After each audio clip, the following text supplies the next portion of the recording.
আর পড়তে হইব আত্মা ডাকার এই মোমবাতি জ্বালাতে পেরেছে কয়জন, বেশিরভাগই তো চালাতে গিয়ে নিভিয়ে ফেলার গর্জন। পারবো না আমি ভালো করেই জানি, তবে দুঃস্বপ্ন আমার একটাই, সঞ্জনা নামের সেই আত্মাকে 5 টাকার মোমবাতি জ্বালিয়ে ডাকতে চাই।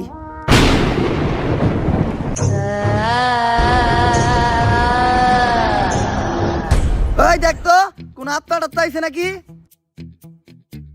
না ভাই, 2 লাগাই তো কোনো আত্মা দেখতেছি না। দূর আমার লেওরা, এই বিষটা কাম হইব না, সামনের বিষটা দেখতে হইব।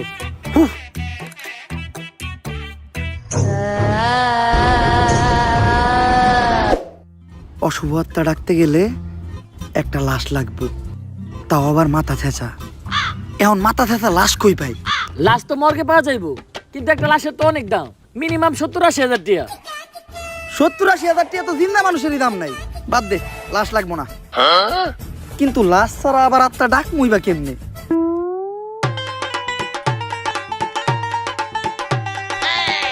একটা হিট নিয়ে আয়।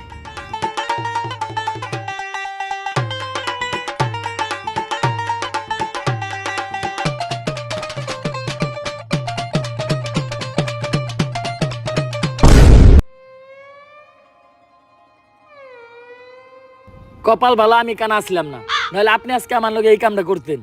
আরে না, তোর লগে এই কাম করতাম না, আমার ভিতরে একটা মানবতা আছে না। কেমন মানবতা আছে ওটা তো দেখতে পারলাম। তারপর তোমার ডাইন হাত শক্ত কইরা লাশের মাথার উপর রাখবা, এই কথা চিন্তাও করো না। কি করলেন ভাই এটা? যদি এটা কইরাও ফেলো, তাইলে মাথার উপর থেকে হাতটা সরাইয়া হাতটা লাশের বুকের উপর রাখবা, এইটাও করা যাইব না। কারণ এটা করার লগে লগেই লাশটা বাদ হয়ে যাইব, ওই লাশ দিয়ে আর আত্মা ডাকা সম্ভব না। ভাই ভালো করে পড়ে দেন, হয়তো কোনো সমাধান অবশ্যই আছে। যদি এই 2 কাজই তুমি কইরা ফেলো, তাইলে ওই লাশটা ঠিক করার একটা উপায় আছে।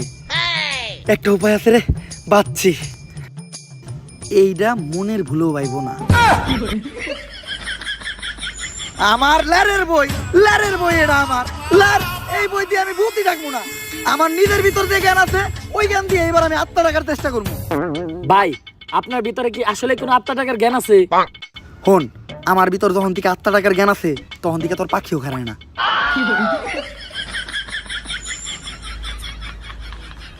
এগুলা কি করতেছেন বাবা? আজকেও 5টা সাংবাদিক খুন হয়েছে, দেশে তো কেউ সাংবাদিকতাই করতে চাইতেছে না। তুই চিন্তা করিস না, আজকের ভিতরেই আমি সঞ্জনারে বন্দি করবো। এর লেগে লাগবো আমার একটা বেলকাটা, 1/2 লিটার কাঁচা দুধ, একটা লেবু, একটা মোমবাতি, আর তো কনস্টেবলের একটা চুল। তোরে যে চুল ডানতে কইছিলাম, চুল ডানছস? হ বাবা, এই যে এই চুল এত ছোট আর এত মোটা কে? এরকম চুল তো আগে দেখি নাই, কোনকার চুল এটা? কনকার চুল বাবা, ওইটা তো জানি না, পাইছে ওই কনস্টেবলের আন্ডারপ্যান্ট থেকে।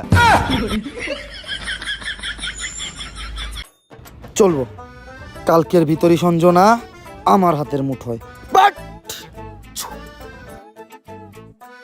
করতাছি ষড়যন্ত্র, জানি না কোনো মন্ত্র। পাশের বাড়ির কাকার নাম জালাল, হ্যাঁ খায় সুদ। আধা ঘন্টা ধরে আমরা আটকায়া বয়ে রইছি আমাকে মুত। সঞ্জনা তুই এক খেয়ে যাই 250 গ্রাম কাঁচা দুধ। ভাই দুধ আনলেন 1/2 কেজি, দিলেন মাত্র 250 গ্রাম, বাকি 250 গ্রাম তো আছে, এটা আমি খাই না। এই দুধ যদি কেউ খায় তাহলে অনর্থক হইটা যাইব, এটা আমারে দে।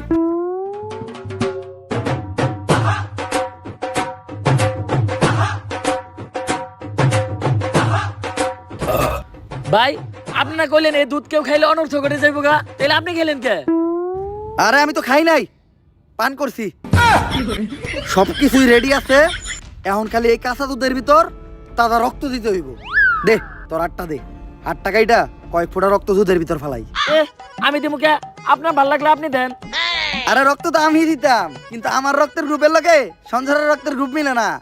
রক্ত লাগবো এ পজিটিভ, আমার রক্তের গ্রুপ হইলো এবি পজিটিভ, এর লেগে তোরই দেওয়া লাগবে। কিন্তু ভাই আমার রক্ত তো এ পজিটিভ না, আমার রক্ত ও পজিটিভ। ও পজিটিভ? আমি তো বুঝলাই গেছিলাম ও পজিটিভ রক্তই তো লাগবো। দে।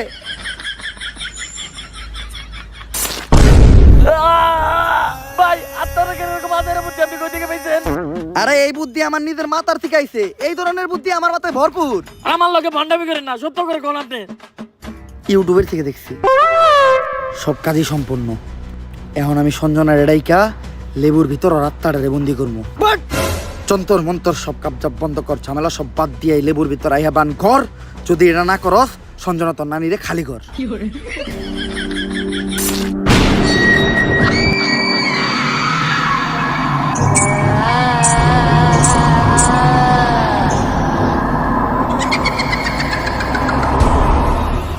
ভাই ভাই বাপ কাছে ভূত।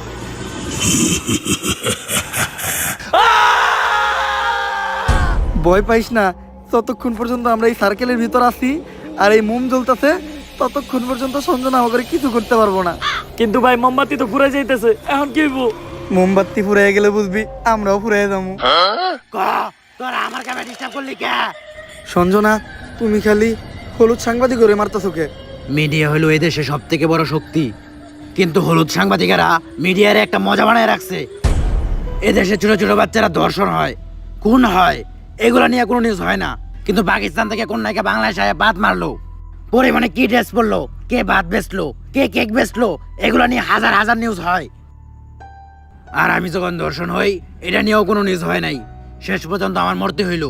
তাই এদেশে হলুদ সাংবাদিক একটার বাচ্চা দিব না, সব করে মেরে ফেলামু। আর আমার যে বাধা দিব তা করে মেরে ফেলামু। তোমার জায়গায় তুমি ঠিক আছো, কিন্তু সবাই রে মারা কোনো সমাধান না।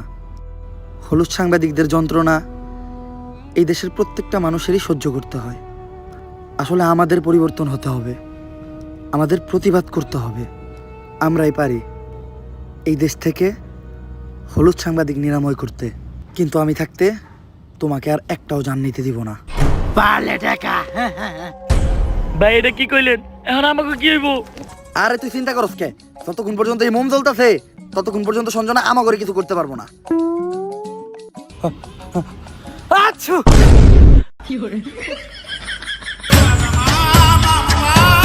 ভাই এটা কি করলেন? মামলা নিবিয়ে লাইলেন।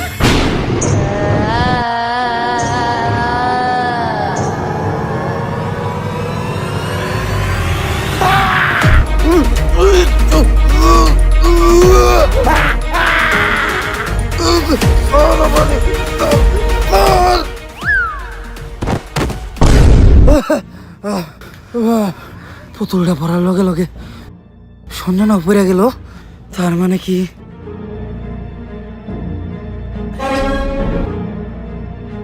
দুম দুম তাক তাক দুম দুম দুম দুম তাক তাক দুম দুম দুম। জাফরুইটা নিয়ে আয়। না না না না, এটা করিস না। লেবুর ভিতরে ঢুকবি নাকি কইরা দিমু চুদলিং পং? আমি এনে ঢুকতেছি, কিন্তু মনে রাখিস আমি ফিরবো, আমি আবার ফিরবো।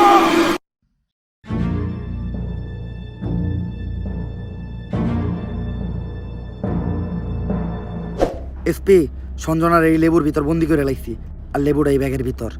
কিন্তু খুব সাবধান, একটা জিনিস লক্ষ্য রাখবা, এই লেবুটা যাতে কেউ না কাটে। একবার যদি এই লেবুটা কেউ কাটে তাহলে সঞ্জনা আবার মুক্ত হয়ে যাইব। ঠিক আছে বাবা, আর আমার উপহারের 10 লাখ টাকা ওইটা অলরেডি আপনার হোয়াটসঅ্যাপে পাঠিয়ে দিছি।